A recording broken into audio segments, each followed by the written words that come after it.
Amerikadagi Halloween bayramida odamlar uylarini qanaqa bezatishadi? Kelinglar bugun shuni ko'rib chiqamiz.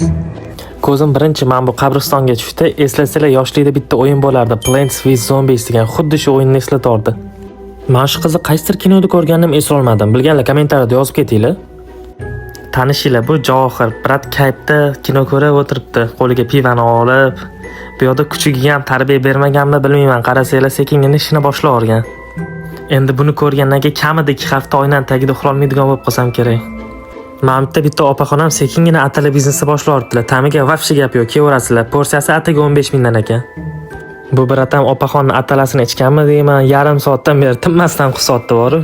Mamu xolani uzoqdan o'zbekga o'xshatib, shunda oldiga olib, "Kimsiz?" deb so'rasam, "Ano borma og'riq deydigan mashhur tabib bor-ku, o'shani qizlari ekan. Bular ham Amerikada bizneslarni boshlashibdi."